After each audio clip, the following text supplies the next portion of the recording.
हरे कृष्णा सभी वैष्णव के चरणों में नमस्कार। ओम अज्ञानतिमिरान्धस्य ज्ञानाञ्जनशलाकया चक्षुरुन्मीलितं येन तस्मै श्रीगुरवे नमः।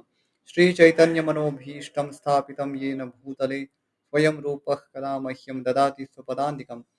वाञ्छाकल्पतरुभ्यश्च कृपा सिन्धुभ्य एव च पतितानां पावनेभ्यो वैष्णवेभ्यो नमो नमः। श्रीकृष्ण चैतन्य प्रभु नित्यानंद श्री अद्वैत गदाधर श्रीवासादि गौर भक्तवृंद।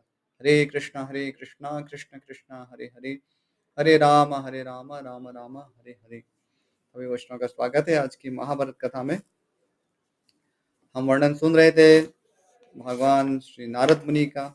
भगवान नारद मुनि इसलिए कहा क्योंकि नारद मुनि भगवान श्री कृष्ण के अत्यंत प्रिय सेवक है और भगवान के सारे जो ऐश्वर्य हैं उनका वे प्रचार करते हैं और इस कारण वे स्वयं भी ऐश्वर्यवान हैं।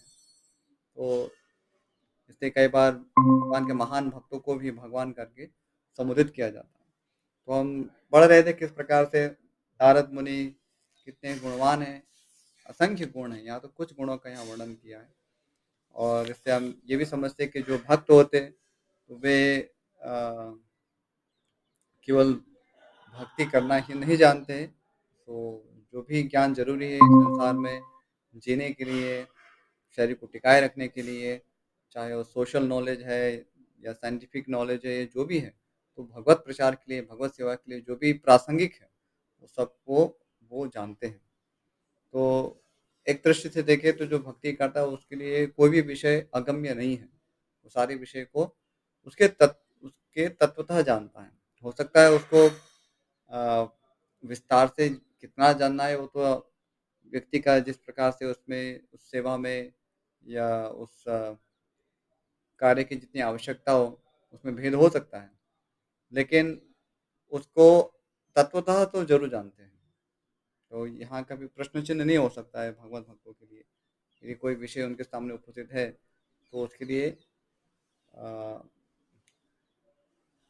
वो उस प्रसंग के लिए, उस विषय के लिए उनको मार्गदर्शन का कभी अभाव नहीं होगा। उनको पता होगा कि इस विषय के लिए हमें क्या करना है। अस्तु, अभी नारद मुनि का आगमन हो चुका है और उन्होंने महाराज युधिष्ठिर से प्रश्न करने में शुरू कर दिए। उन प्रश्नों में सबसे पहला प्रश्न था कि क्या आप यज्ञ, दान तथा कुटुंब रक्षा आदि आवश्यक कार्यों के लिए जो धन संचय हो पाता है सबके लिए अ, इस अच्छी तरह से उसमें बंटवारा हो पाता है सभी धार्मिक कार्यों के लिए? क्या धर्म के अनुसार सुख भोग प्राप्त हो रहे और कहीं भगवत चिंतन में लगते हुए आपका मन अन्यत्र तो नहीं जाता, यानी कि डाइवर्ट तो नहीं हो रहा है? तो ये सब प्रश्न है, वस्तुतः ये सारे प्रश्न उपदेश हैं और अ, हमारे लिए बहुत ही प्रेरणा है कि हमें किन आदर्शों को अपने जीवन में अपनाना चाहिए। तो ये साधु संतों के जो उपदेश हैं तो वो वस्तुतः हमारे लिए वो मार्गदर्शन है, गाइडलाइंस है। तो उसके उसी के अनुसार यदि हम चलेंगे तो हमारे जीवन में वास्तविक सुख और आनंद का अभ्युदय होता है। बाकी जो ये विशेष सुख जिसकी पूरा संसार खोज करता रहता है, अलग-अलग तरीके निकालता रहता है, वो वस्तुतः देखें तो अ, आत्महत्या करने के समान है। तो जो विशेष सुख के पीछे जो भाग रहा है, वो आत्महत्या ही कर रहा है, क्योंकि वो अपने को ही हानि पहुँचाने का प्रयास करता है। तो ऐसे व्यक्ति को आप अ, उसको देख के क्या सोचेंगे कि वो इतना लालयित है अपने खुद को ही पिटाई करने के लिए। तो जो महापुरुष है, वो उनके आचरण में हम देखते हैं कि वे ऐसे विषय भोगों को इतना महत्व नहीं देते। इसका ये अर्थ नहीं है कि वे उनके लिए उसको ऐसे भोग प्राप्त करने की उनकी क्षमता नहीं है। लेकिन ऐसे भोगों के प्रति उनकी कोई आसक्ति भी नहीं, क्योंकि वे जानते हैं कि इन भोगों से कभी सुख प्राप्त नहीं होता। तो इसलिए यहाँ पर हम देखेंगे कैसे नारद मुनि जैसे महान संत पुरुष हैं, तो वे प्रश्नोत्तरी कर रहे हैं, महाराज युधिष्ठिर को पूछ रहे हैं। और यद्यपि हमें इंद्रिय विषयों से अलिप्त रहना है, उससे अप्रभावित रहना है, लेकिन कुछ भोग जो होते हैं वो हमें अनिवार्य होते हैं। अनिवार्य अर्थात जो शरीर को टिकाए रखने के लिए ज़रूरी होते हैं या अपने निजी धर्म का पालन करने के लिए ज़रूरी होते हैं। जैसे एक राजा है, उसके लिए प्रजा का पालन करने के लिए प्रचुर मात्रा में कोष होना चाहिए। वो कोष अभी उसके निज भोग के लिए नहीं है, लेकिन एक जैसे एक समुद्र है, वो जल का संचय वो करता है और उसी जल का फिर अ, उसी को ही सोख कर सूर्यदेव उसको बादल बनाते हैं, उसमें फिर पानी आता है वर्षा ऋतु में। तो इस तरह से राजा है, उसको हमेशा कोष का संग्रह और उसकी वृद्धि करते रहना होता है। इसलिए यहाँ पर ये प्रश्न पूछे जा रहे हैं और वैसे भी धर्म का पालन करने के लिए अ, वो तो अविवादित विषय है कि हमें कुछ तो धन की या कुछ भोग की आवश्यकता होती है। तो शरीर को टिकाए रखने के लिए खाना पड़ेगा ही, वो भी तो भोग ही है। और यदि हम सोचेंगे कि हम केवल एकदम नीरस खाएँगे तो उससे भी बीमार पड़ सकते हैं। तो जो भी शरीर को स्वस्थ टिकाऊ रखने के लिए ज़रूरी है, वो ग्रहण करना होगा। लेकिन आसक्त हुए बिना, तो अ, भगवत प्राप्ति के लिए ही सारे प्रयास होने चाहिए। अन्यथा ये सारे अन्य जो प्रयास है विशेष सुख को पाने के, वो केवल एक शूकरों का मिष्ठान्वेषण करने के तुल्य है। शूकर जैसे हमेशा एक मल को ढूँढते रहते हैं, मलान्वेषण जो है, वही उनका कार्य है। तो हम भी यदि ऐसे ही मलान्वेषण करते रहेंगे, तो उससे हमारे जीवन में कभी भी वास्तविक आनंद की अनुभूति नहीं हो पाएगी। अभी आगे हम पढ़ेंगे कैसे नारद मुनि उपदेश कर रहे हैं युधिष्ठिर महाराज को। नारद मुनि कह रहे हैं, नरदेव, क्या तुम ब्राह्मण, वैश्य और शूद्र इन तीनों वर्णों के प्रजाओं के प्रति अपने पिता पितामहों द्वारा व्यवहार में लाई हुई धर्मार्थ युक्त उत्तम एवं उदार वृत्ति का व्यवहार करते हो? यहाँ पर प्रश्न के रूप में उपदेश दिया जा रहा है कि क्या महाराज युधिष्ठिर अपने क्षात्र धर्म में स्थित रहते हुए अपनी प्रजा का, जिसमें ब्राह्मण क्षत्रिय वैश्य शूद्र सभी आ गए, उनका अच्छी तरह पालन हो रहा है? धर्म और अर्थ इसमें सब कुछ निहित है। तो धर्म अर्थ संग्रह करना है, वो भी धर्मपूर्वक करना है। अर्थ का वितरण करना है, वो भी धर्मपूर्वक करना है। तो क्या ऐसे धर्मपूर्वक प्रजा का निर्वहन हो पा रहा है? तो ये प्रश्न राजा के लिए। तो ये आज के जो शासक हैं, उन सभी के लिए एक मार्गदर्शन है। तो सभी को समझने की आवश्यकता है कि हम जब शासन करने की बात करते हैं, तो उसके लिए जो योग्यता है वो धर्म है। धर्म का ज्ञान होना अनिवार्य है। तो यहाँ पर ये नहीं कहा कि क्या अर्थयुक्त सबका पालन कर रहे हैं। यहाँ धर्म अर्थयुक्त कहा गया है। तो अर्थ की आवश्यकता है, ऐसा नहीं अभी प्रजा का पालन करना है तो कोई बिना पैसे के तो होगा नहीं। लेकिन क्या वो अर्थ संग्रह उसमें धर्म निहित है अथवा नहीं? तो धर्म का उसमें अ, उसकी सर्वोपरि भूमिका है। अर्थ संचय भी धर्म के अनुसार करना है और उसका वितरण भी धर्म के अनुसार करना है। तो यदि धर्म का ज्ञान जिसको नहीं है, वो वस्तुतः कभी भी शासक नहीं हो सकता है। तो कई बार हमें क्या लगता है कि थोड़ा कुछ कोई अच्छे राजनेता में मिल जाते हैं, जो अन्य राजनेताओं की अपेक्षा में थोड़े कुछ बेटर हो सकते हैं। तो हमें लगता है कि बस अब तो हो गया, स्वर्ग मिल गया। लेकिन हमें वस्तुतः सोचना हो चाहिए इस दिशा में और हमारे ऐसे नेताओं को उत्पन्न करने के विषय में हमें स्वयं सोचना चाहिए कि यदि हम ऐसा धर्म का ज्ञान नहीं देंगे, तो कैसे नेता हम एक्सपेक्ट कर सकते हैं, जिनको ज्ञान ही नहीं है कि धर्म के अनुसार सबका पोषण करना चाहिए। धारणा धर्मति आहुः धर्मो धारयते प्रजाः। तो धर्म की व्याख्या ही है कि वो सबको धारण करता है। तो सबको धारण करने का ज्ञान तो भगवान से सीखना चाहिए। नहीं तो ऐसे अधार्मिक मार्गों से यदि हम धन संचय करेंगे, अर्थ संचय करेंगे, तो वो तो हानि है। प्रजा की भी हानि है और राजा को भी उसका पाप का जो भाग है या भार है, वो ग्रहण करना पड़ता है। अस्तु आगे, तुम धन के लोभ में पड़कर धर्म को केवल धर्म में ही संलग्न रखकर धन को अथवा आसक्ति ही जिसका बल है, उस काम भोग के सेवन द्वारा धर्म और अर्थ दोनों की हानि तो नहीं पहुँचाते। यहाँ बहुत ही सुंदर यहाँ वर्णन किया गया है। तो नारद मुनि पूछ रहे हैं कि क्या आप धन के लोभ में पड़कर धर्म की तिलांजलि तो नहीं दे रहे हो? और केवल धर्म में रहकर धन की तिलांजलि नहीं दे रहे हो। और आसक्ति ही जिसका बल है, यानी काम भोग, उसके सेवन में आप धर्म और अर्थ को ही दोनों की हानि तो नहीं पहुँचा रहे। तो यहाँ जो धर्म, अर्थ और काम, वैसे चौथा पुरुषार्थ है मोक्ष, लेकिन धर्म, अर्थ, काम यदि वो सही से होंगे, तो फिर मोक्ष की ओर गति हो सकती है। यदि धर्म, अर्थ, काम यदि प्रॉपर प्रोपोर्शन में नहीं है, अथवा तो अ, धर्म के द्वारा गाइडेड नहीं है, धर्म के द्वारा अर्थ गाइडेड नहीं है, धर्म के द्वारा काम जो है गाइडेड नहीं है, और अ, धर्म के द्वारा गाइडेड होना अर्थात ऐसा नहीं है कि अ, धर्म के अर्थ और काम है उसका हम निषेध कर रहे हैं। तो धर्म अर्थ की तिलांजलि देने को नहीं कहा या काम की तिलांजलि देने को नहीं कहा है, लेकिन अर्थ और काम को धर्म के अनुसार ही प्राप्त करने को कहा गया। इसलिए क्या वो बैलेंस महाराज युधिष्ठिर रख पा रहे हैं या नहीं रख पा रहे? तो ये प्रश्न पूछा जा रहा है। तो धर्म का पालन करने के चक्कर में ऐसा तो नहीं कि अर्थोपार्जन करना ही छोड़ दिया, या काम सेवन करने यानी काम पुरुषार्थ यानी विषयों को प्राप्त करने के उसके चक्कर में धर्म को भी छोड़ दिया और अर्थ को भी छोड़ दिया, तो सबको हानि पहुँचा दी। तो बैलेंस करके चलना होता है। तो धर्म की हमें आवश्यकता है, अर्थ की भी आवश्यकता है, काम की भी आवश्यकता है, और मोक्ष हमारा परम गंतव्य है। लेकिन उसको धर्म के मार्ग पर रहते हुए संतुलन में प्राप्त करना होता है।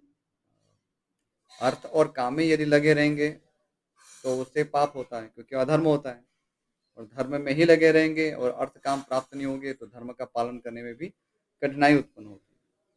ये मेरे विचार है। और आज के जो कॉन्टेक्स्ट में देखेंगे, तो जो समस्त जो प्रजा जो है, वो अर्थ और काम प्रधान है। तो अर्थ और काम को ही प्रधान देती है, यानी कि धन संचय करना है और इंद्रिय विषयों को प्राप्त करना है। इसके लिए प्रयास है। तो धर्म को तो तिलांजलि दे चुके हैं, धर्म का तो कोई चर्चा भी नहीं है। तो ये बहुत ही दुखद स्थिति है। और जब धर्म का जहाँ स्थान नहीं है, तो मोक्ष का स्थान भला कैसे हो सकता है? क्योंकि धर्म तो धीरे-धीरे शुद्धि करके हमारी शुद्धि करके हमें मोक्ष की ओर अग्रसर करता है। लेकिन जब धर्म के विषय में कोई स्थान ही नहीं रह गया, केवल अर्थ और काम ही बचा, तो फिर अधर्मी है। वो कभी भी मोक्ष की ओर गति नहीं होगी हमारी। और इसलिए ये धर्म का ज्ञान ज़रूरी है, जिससे कि हम अर्थ और काम जो कि हमारी ज़रूरत होती है, हम केवल सीधा मोक्ष के मार्ग पर बिना अर्थ और काम के द्वारा गति करना अधिकतर लोगों के लिए मुश्किल होता है। ऐसे दुर्लभ लोग होते हैं जिनके लिए जो इतने विरक्ति के स्तर पर है कि जो जिन्हें धर्म, अर्थ, काम किसी की भी आवश्यकता नहीं है। इतने वैरागी हैं कि पेड़ के पत्ते खा के भी वो जी सकते हैं।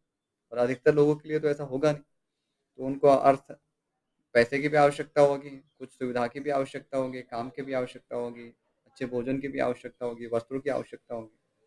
अब सुखदेव गोस्वामी की तरह हर कोई तो भ्रमण नहीं कर सकता है। तो वो धर्म के अनुसार उसे प्राप्त करना है, ये इसमें विचार है।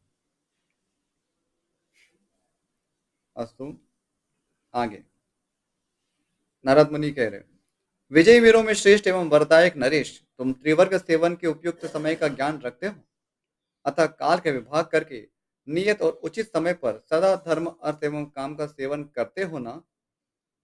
यहाँ धर्म, अर्थ, काम पर्टिकुलर तीनों के विषय में चर्चा हुई है। और ये पूछा जा रहा है कि क्या आप तीनों के जो विभाग है उसको अच्छी तरह जानते हो, यानी कि उसका जब धर्म का अवसर है तब धर्म करते हो, जब अर्थ प्राप्त करने का अवसर है क्या तुम अर्थोपार्जन करते हो, और जब काम सेवन का प्रसंग है क्या तुम जितना ज़रूरी है, अनिवार्य है, उस काम का सेवन आप करते हो या नहीं करते हो? क्योंकि यदि तीनों में इम्बैलेंस होगा, तो मोक्ष की गति बाधित होती है। वैसे वस्तुतः तो हमारी एकमात्र गंतव्य मोक्ष ही है। यदि हम भक्ति कर रहे हैं, हम भक्ति ही कर रहे हैं, तो हमें सैद्धांतिक रूप से तो धर्म, अर्थ, काम किसी की भी आवश्यकता नहीं। क्योंकि जो व्यक्ति मोक्ष में स्थित हो, वो कभी भी अधार्मिक कृत्य कर ही नहीं सकता। इसका हृदय इतना निर्मल होता है। और वैसा हमारा है नहीं, हम भक्ति ही नहीं करते हैं। तो वो हमारी एस्पिरेशन है, हमारी प्रेरणा है, हमारी चाह है। लेकिन व अभी अ, वर्तमान स्थिति में हम उस स्तर पे नहीं हैं। तो इसलिए हमारी स्थिति को समझते हुए कि हमें धर्म, अर्थ और काम इन तीनों का प्रॉपर जहाँ-जहाँ आवश्यकता है उसका सेवन करना है जिससे कि हम मोक्ष की ओर आगे बढ़ सकें। इसको सरल भाषा में समझना है तो जैसे कोई व्यक्ति अ, उसको कोई रोग हो चुका है। अभी स्वस्थ शरीर है तो उसको कोई दवाइयों की आवश्यकता नहीं है। लेकिन अब वो स्वस्थ नहीं रहा, तो उसको दवाइयाँ लेनी होगी। तो जैसे दवाइयाँ लेना अनिवार्य होता है, एक रोगी व्यक्ति के लिए, उसी प्रकार अ, अर्थ और काम का सेवन करना धर्म के अनुसार वो अनिवार्य है। सामान्य रूप से जो इस भौतिक जगत में बद्ध जीव है, उसको मोक्ष की ओर आगे बढ़ाने के लिए। क्योंकि अभी वो रुग्ण अवस्था में है। यदि स्वस्थ होता या इतना उन्नत है कि सीधा मोक्ष का उसको मार्ग दिखने पर ही उसमें तुरंत उस पे अपने आप को स्थिर स्थिर कर लेता है और विचलित नहीं होता है किसी भी अर्थ या काम के प्रलोभन से। उसमें संतुष्ट है, जो भी भगवान भेजते हैं उससे संतुष्ट है। पर वैसे बहुत दुर्लभ होते हैं, विरले होते हैं। अधिकतर लोग जैसे उनकी स्थिति क्या है जैसे रुग्ण व्यक्ति की तरह है, रोगी की तरह है। तो रोगी को तो दवाई लेनी होगी। अब इसको इस तरह से समझना चाहिए कि ये हमें लेना पड़ रहा है, इस भाव से समझिए। ऐसा नहीं कि फिर हम उसको अरे ठीक है, हम तो रोगी है ना इसलिए हमको तो अच्छी तरह कमाना है, हमको अच्छी तरह फिर काम का सेवन करना है। भावना ये नहीं है। यहाँ अनिवार्य रूप से जो है उसकी हमें उसका सेवन करना होगा और सबके लिए अनिवार्य अलग-अलग स्थिति हो सकती है।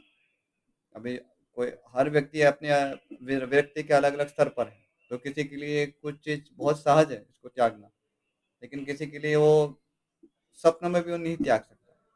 उदाहरण के लिए जैसे सुंदर-सुंदर वस्त्र धारण करना है, तो ये एक विषय है किसी-किसी व्यक्ति के लिए बहुत ही स्वाभाविक है। वो सीधा एक वस्त्र डाल के उसको संतुष्ट है, लेकिन कोई है कि नहीं मुझे तो रंग-बिरंगी वस्त्र चाहिए। विशेष रूप से जैसे हम माताओं में देखते हैं तो उनके लिए तो वो अकल्पनीय विषय है कि कैसे वो इससे वो दू वस्त्र के प्रति सुंदर-सुंदर वस्त्र के प्रति आकर्षण ना होना, वो संभव नहीं। सामान्य रूप से ऐसा नहीं होता। और वैसे इसकी आवश्यकता भी नहीं होती क्योंकि उसी को भगवान की सेवा में लगा सकती है। भगवान की सेवा के लिए ही आप सुंदर वस्त्र पहन सकते हैं। लेकिन उसमें उद्देश्य भगवत प्रसन्नता होनी चाहिए और अथवा तो क्योंकि स्त्री धर्म के अंतर्गत है कि अपने आप को साफ-सुथरा रखना है, पति प्रसन्न हो ऐसे अवस्था में उपस्थित होना है, तो स्वच्छ रहना है, श्रृंगार युक्त रहना है, ऐसे कोई मलिन अवस्था में नहीं रहना है। नहीं तो इससे घर में भी एक एक अ, सब अमंगल सूचक सारे चिन्ह उत्पन्न होते हैं। तो वो अच्छा भी नहीं है और यदि वो भगवान की प्रीति के लिए यदि हम कर रहे हैं तो वो तो बहुत सर्वश्रेष्ठ कार्य है। जैसे गोपियाँ हैं, तो वे केवल भगवत प्रसन्नता के लिए श्रृंगार करती हैं। पर अन्यथा सामान्य रूप से देखें तो ये बद्ध जीव का ये एक लक्षण है कि जिसमें बहुत कठिन होता है केवल ये सब वस्तुओं से विरक्त हो पाना।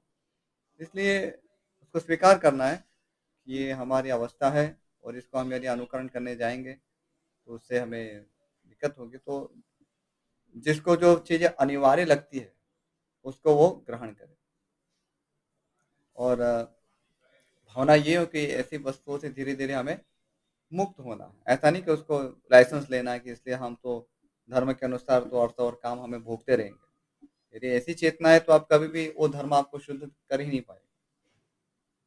यदि आपका एटीट्यूड यदि है कि मैं अ, अर्थ और काम को प्राप्त करता ही रहूँ धर्म के मार्ग से और ऐसे भोग करता रहूँ, तो वो धर्म आपको कभी भी शुद्ध नहीं करेगा। अ, जैसे भागवत का वचन है कि वो अ, धर्म न विरागाय कल्पते। तो यदि हम धर्म का पालन करते हुए भी यदि वैराग्य को प्राप्त नहीं हुए हैं, तो उसके विषय में कहा गया है कि जीवन अपि मृतो ही सहा। ऐसा व्यक्ति जीवित होते हुए भी मृततुल्य है, मरे हुए के समान, मुर्दे के समान। तो यदि कोई धर्म का पालन कर रहा है, तो धर्म का पालन करना अर्थात अनासक्ति का भाव। धर्म के पालन करने में सबसे पहली चीज़ है अनासक्ति। आप सीखते हैं कि ये हमें उसमें अर्थ काम की भावना होगी आरंभिक अवस्था में, क्योंकि हम एकदम से उससे बद्धावस्था है, ज्ञान भरा हुआ है, सोचते हैं कि इससे कुछ सुख मिलेगा। लेकिन साथ में श्रवण भी कर रहे हैं, धर्म का पालन करें तो उसमें ब्राह्मणों से सभी संतों से, महापुरुषों पुरुषों से श्रवण भी करते हैं कि ये सारी चीज़ें तो अनर्थक है, इसकी कोई आवश्यकता नहीं। हमें तो केवल वस्तुतः भगवान के प्रति आसक्त होना है और उनकी प्रसन्नता के लिए जो करना वो करना है। बाकी अ, कोई भी विषय वस्तु है या भोग है, उससे हमें उसमें कोई सुख प्राप्त नहीं हो सकता। और यदि हम उल्टा सोचते हैं कि इससे हमें सुख पाना है, तो हम वस्तुतः विष्ठा अन्वेषण ही कर रहे हैं, शूकर की तरह। तो वो हम नहीं समझ पा रहे कि हम कितनी बड़ी गलती कर रहे हैं, अपना ही अहित कर रहे हैं। वस्तुतः विष्ठा अन्वेषण भी मैंने बहुत माइल्डली कहा। वस्तुतः सिद्धांत की दृष्टि से देखें तो हम विष पान करने का हम संकल्प लिए हैं, आत्महत्या करने का संकल्प लिए हैं। यदि जैसे कोई विष को ढूंढ रहा है, आत्महत्या करने की इच्छा कोई बना ले रहा हो, अरे मुझे मरना है, वो कैसा पागल व्यक्ति होगा। वैसा ही है, विषयों के पीछे जो ढूंढ रहा है कि इससे मैं सुखी हो जाऊंगा, तो वो तो आत्मघात करने के लिए बहुत उतावला व्यक्ति है। तो ये ज्ञान तो साथ में चल ही रहा है, और इसलिए ऐसे एटीट्यूड से, अनासक्ति के भाव से धर्म का पालन करना होगा, तब जाके विरक्ति उत्पन्न होगी। क्योंकि अल्टीमेटली तो भगवान के प्रति आसक्त होना है, वही एकमात्र गंतव्य है। बाकी सारी चीजें तो सब अनर्थ है, कोई आवश्यकता नहीं। और कई बार हम ये भी देखते हैं कि भगवान के जो उन्नत वैष्णव है, प्रगत वैष्णव है, तो वे लोक शिक्षा के लिए, लोक संग्रह के लिए अ, जैसे आसक्त गृहस्थ है, इस प्रकार से आचरण भी करते हैं, या कोई वस्तु की उनकी आवश्यकता है ऐसा वे दिखाते हैं। लेकिन वो केवल लोक शिक्षा के लिए है, उसका उन्हें कोई आवश्यकता नहीं है। तो ये हमें समझना चाहिए। आगे, निष्पाप युधिष्ठिर, क्या तुम राजोचित 6 गुणों के साथ, सॉरी, राजोचित 6 गुणों के द्वारा 7 उपायों की, अपने और शत्रु के बलाबल की तथा देशपाल, दुर्गपाल आदि 14 व्यक्तियों की भली भांति परख करते रहते हो? अब ये पूरा राजशास्त्र जो है, राजधर्म शास्त्र के विषय में पूछा जा रहा है। राजधर्म के विषय में सारी शिक्षा अभी नीचे समझाया हुआ है, उसको हम पढ़ेंगे। और यहाँ पर बहुत विस्तार से नहीं पूछ रहे नारद मुनि कि आपको ये 6 गुण क्या है, 7 उपाय क्या है, और देश दुर्गोपाल आदि 14 व्यक्ति जिसकी देखभाल करनी है वो क्या है। क्योंकि युधिष्ठिर है, वो एक वेल ट्रेन्ड व्यक्ति है, गुरुकुल में पढ़े हुए हैं, तो उनको अलग से बताने की आवश्यकता नहीं है। तो पर हम तो नहीं जानते, इसलिए यहाँ पर जो विद्वान टीकाकार है उन्होंने हमारे लिए यहाँ दिया है।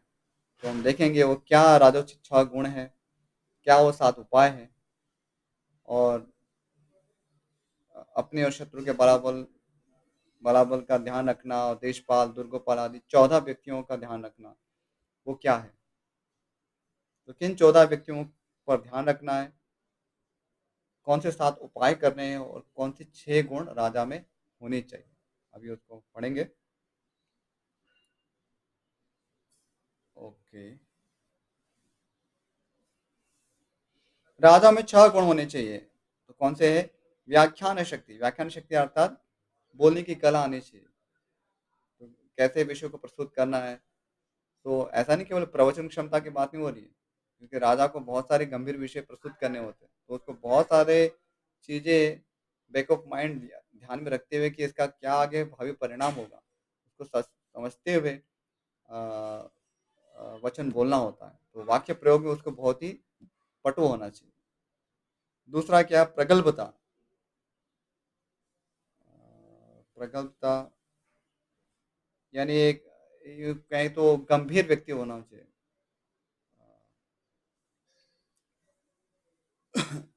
प्रगल्भ का एक अर्थ ज्ञानी भी होता है, तो वो ज्ञानी होना चाहिए। तर्क कुशलता, तर्क करने में कुशल होना चाहिए। फिर भूतकाल की स्मृति, पास्ट में क्या-क्या हुआ है उसको उसको स्मरण करने की शक्ति होनी चाहिए। ऐसा नहीं सब कुछ भूल गया है, तो वो सब याद रखना होता है राजा को ताकि उसको उसके राज्य धर्म का वो अच्छी तरह पालन कर सकता है। फिर भविष्य पर दृष्टि तथा नीति निपुणता, तो भविष्य पे नज़र रखनी है सतत रूप से और नीतियों में निपुण होना चाहिए। कौन-सी नीति ज़रूरी है, कौन-सी नीति ज़रूरी नहीं है, इसका अच्छी तरह उसे ज्ञान होना चाहिए।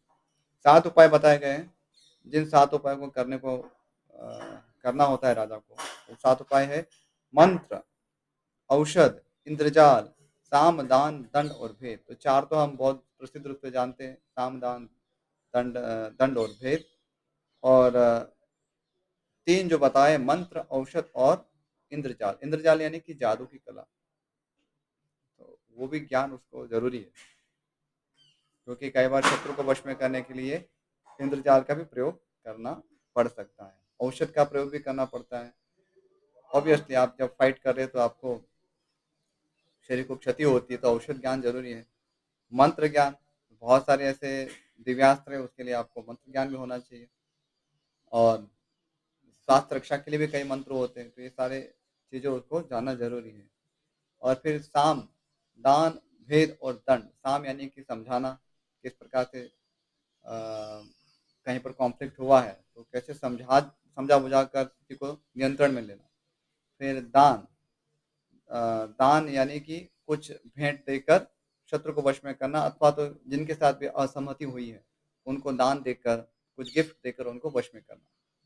अब उसमें राज परिवार के सदस्य हो सकते हैं, राजा के खुद के मंत्री हो सकते हैं या शत्रु भी हो सकते हैं, तो उसको उसका ज्ञान होना चाहिए। फिर है भेद, भेद अर्थात जो शत्रु है, या तो जहाँ हमारा टारगेट है, हमारा जो लक्ष्य है, वहाँ पर फूट डालना अर्थात मतभेद उत्पन्न करना, भेद उत्पन्न करना, ताकि अ, लोग हमारे पक्ष में आ सकें।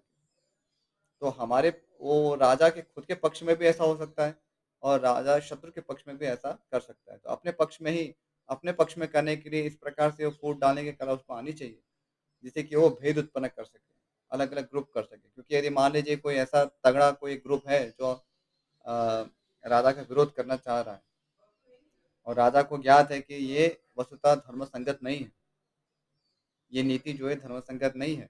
लेकिन कई बार ऐसा होता है कि समाज का प्रभाव होता है, एक साथ प्रभाव उसका दिखाता है। तो उस समय राजा को युक्तिपूर्वक भेद का प्रयोग करके अ, अपने पक्ष में लोगों को करना सीखना होता है। तो उसको वो ज्ञान होना चाहिए। और फिर दंड, तो दंड देना, कब दंड देना, शत्रु के साथ कब युद्ध छिड़ना, ये सारी चीज़ें उसको ज्ञान होना चाहिए। फिर 14 जो व्यक्ति हैं, जिसके विषय में ध्यान रखने को कहा गया था, तो ये 14 व्यक्ति ये हैं।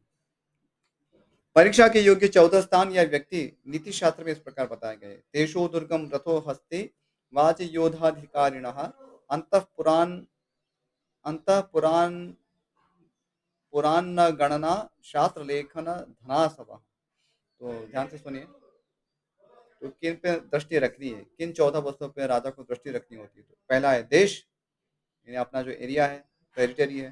दूसरा है दुर्ग, यानी अपना जो किला है, उस पर नजर रखनी है। तो राजा का कार्य बहुत गंभीर होता है।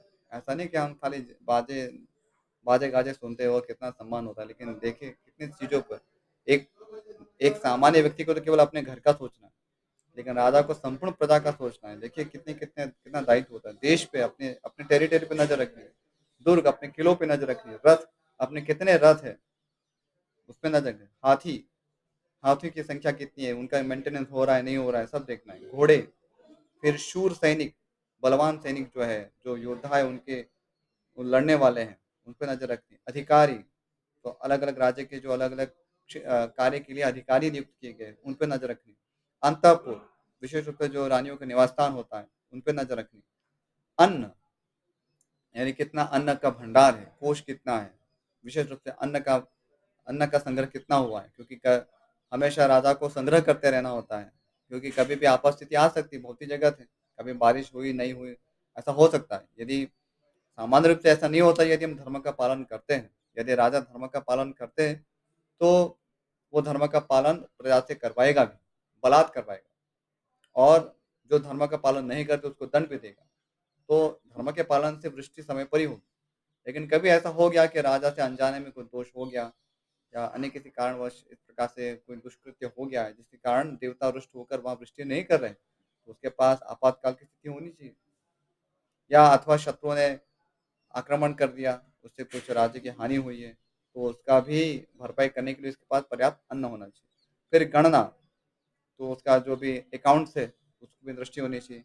शास्त्र, शास्त्र की उसकी बुद्धि होनी चाहिए, उसमें अर्थशास्त्र विशेष रूप से, क्योंकि उससे उसको शासन करना है। सब कुछ सारे राज्य के सारे जो फैक्टर्स हैं, उसपे उसको ज्ञान होना चाहिए, किस पे कितना ध्यान रखना है, किस पे कितना कम होगा तो भी चलेगा, हायरार्की क्या है इन सारे फैक्टर्स में, वो देखना होता है। फिर है लेख्य, वो भी सिमिलर टू जो भी है अकाउंट्स रिलेटेड ही चीज़ है। धन, तो आपका जो एसेट क्या है, क्या-क्या आपके पास संपत्ति की दृष्टि से क्या है। फिर अश्व यानी कि बल, अब बल में सैन्य बल है, अ, आपके तोप कितने हैं, अलग-अलग प्रकार के जो शस्त्रागार होता है, उसको देखना, सैन्य बल क्या है वो देखना। इनकी जो 14 अधिकारी है, राजाओं को उनकी परीक्षा करते रहना चाहिए। तो ये सारे जो अधिकारी अलग-अलग जो डिपार्टमेंट्स हैं, उस पे दृष्टि रखनी होती है। अ अ, इसके पहले कि हम यहाँ विराम करें, एक श्लोक उद्धृत करना चाहूँगा। अ, धर्म, अर्थ, काम, उसके विषय में स्मृतियों में कुछ बताया गया है। तो यहाँ पर उसका वर्णन हो रहा है कि धर्म, अर्थ, काम उसका क्या समय होता है, किस प्रकार से उसका पालन करना चाहिए। तो वैसे हम सभी जानते हैं, लेकिन फिर भी यहाँ पे शास्त्रोक्त वचन है। पूर्वाह्ने त्वाचरेत् धर्मं, मध्याह्ने अर्थमुपार्जयेत्, सायाह्ने चाचरेत् कामम् इत्येषा वैदिकी श्रुतिः। तो इसका उल्लेख नीलकंठ एक विद्वान हुए, उन्होंने अपने महाभारत टीका में लिखा है। तो ये स्मृति वचन है और ये वैदिक श्रुति इस प्रकार से बताया जाए तो वेदों में भी यही वचन है। तो क्या कहा है? पूर्वाह्न काल में धर्म का आचरण करे, तो सुबह-सुबह का जो समय होता है, तो उसमें ये धर्म का आचरण करना है। तो इसमें ये नहीं कमाने का विचार नहीं करना चाहिए। हम क्या करेंगे? ये सब पागलपन है। तो सुबह का जो समय है उसमें विशेष रूप से हाँ, ऐसा हो सकता है कि उस समय थोड़ा कुछ आपको, क्योंकि सारी चीज़ें धर्म अर्थ काम रिलेटेड है, तो कुछ तो चीज़ें उसमें बीच में आएगी। लेकिन आपका फ़ोकस जो है वो धर्म होना चाहिए। पूर्वाह्न काल में यदि आपको कुछ सैक्रिफ़ाइस करना है, कुछ कॉम्प्रोमाइज़ करना है, तो अर्थ और काम करें, लेकिन धर्म को कदापि ना करें। धर्म को सर्वोपरिता देनी होती है। फिर बताते हैं मध्याह्न के समय धनोपार्जन का काम देखें। तो मध्याह्न के समय धर्म का कार्य आ गया तो अच्छी बात है, लेकिन उस समय विशेष रूप से अर्थोपार्जन पे दृष्टि रखनी चाहिए। उस समय ऐसा नहीं फिर काम आ गया तो उसके पीछे धर्म का विचार आ रहा तो अच्छी बात है, लेकिन काम का विचार है इसके कारण फिर आप अर्थ पे आपकी दृष्टि नहीं रहेगी। या धर्म का विचार करने के चक्कर में आपने अर्थ की उपेक्षा हो गई तो वो भी ठीक नहीं है, क्योंकि उस समय आपको सावधान रहना है। तो अर्थोपार्जन पे दृष्टि होनी चाहिए मध्याह्न काल में। और सायं यानी रात्रि के समय काम का सेवन करें। तो जो भी आपको कुछ विषय भोग प्राप्त करने हैं, सामान्य रूप से वो रात्रि का समय होता है, जिसमें स्त्री सुख है, मेजॉरिटी उसके विषय में यहाँ बात हो रही है। पर अन्यथा भी जैसे परिवारजन है, उनके साथ आपको थोड़ा बैठना है, हँसी-मज़ाक करनी है, कुछ खेल इत्यादि जो भी है, तो आप रात्रि का समय है वो ठीक है। ये उसका एक डिवीज़न है, जनरल डिवीज़न दिया है, ऐसा नहीं कि यही एकमात्र है। और भक्ति धर्म का तो आपको सभी पालन करना है। तो उससे आप ये सारी जो टेंडेंसीज़ है, वो शुद्ध होगी। अर्थ और काम की वो शुद्ध बनेंगे और हम मोक्ष की ओर आगे बढ़ेंगे। अस्तु तो यहीं विराम करेंगे। मैं प्रश्न नहीं लूँगा, समय भी थोड़ा ज़्यादा हो गया है। अस्तु। हरे कृष्ण। वाञ्छाकल्पतरुभ्यश्च कृपा सिन्धुभ्य एव च पतितानां पावनेभ्यो वैष्णवेभ्यो नमो नमः। श्रीमद्महाभारत ग्रंथ की जय, महर्षि वेदव्यास की जय, श्रीमान गणपति देव की जय, श्रील प्रभुपाद की जय। हरे Krishna. Thank you so much for joining the class. Hare Krishna.